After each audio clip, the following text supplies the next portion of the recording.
मुंब्रामध्ये काल रेल्वे अपघातामध्ये 4 निरपराध प्रवाशांचा मृत्यू झाला। त्या विरोधात आज मनसेचा धडक मोर्चा असणार आहे। मुंब्रा रेल्वे प्रशासना दुर्घटने प्रकरणामध्ये हे रेल्वेच्या विरोधात मनसेचा धडक मोर्चा असणार आहे। गावदेवी ते ठाणे रेल्वे स्थानका दरम्यान हा मोर्चा असणार आहे। थोड्याच वेळात मोर्चाला सुरुवात होणार आहे। ठाणे हे मुंबई उपनगरातील सर्वाधिक गर्दीचं ठिकाण असलेलं रेल्वे स्थानक आहे आणि या ठिकाणी सुद्धा मोठ्या प्रमाणात गर्दी होते। संध्याकाळी नागरिकांना प्रवास करताना अनेक समस्या निर्माण होतात आणि ही जी कालची दुर्घटना घडली ती दुर्घटना पुन्हा घडू नये त्या संदर्भात मनसेकडून काही सूचना रेल्वे प्रशासनाला दिल्या जाणार आहेत आणि आज धडक मोर्चा रेल्वेचा या ठिकाणी असणार आहे। त्या संदर्भात प्रशासनाची सुद्धा या ठिकाणी तयारी करण्यात आली। मोठमोठे बॅरिकेड या ठिकाणी प्रशासनाच्या मार्फत लावण्यात येणार आहे जेणेकरून प्रशासनाने पूर्ण सुरक्षितता घेतली जाणार आहे। मनसेचं काय म्हणणं आहे ते प्रशासन ऐकून घेणार आहे आणि त्यावर उपाययोजना करतं का ठाणेकरांच्या प्रवासामध्ये काही सुधारणा होणार आहे का हे पाहणं महत्त्वाचं होणार आहे।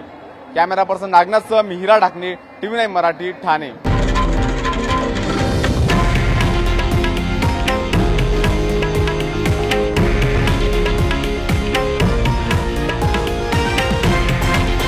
हे आहे देशातील नंबर 1 न्यूज नेटवर्क आणि आपण पाहत आहात TV9 मराठी, एकमेव।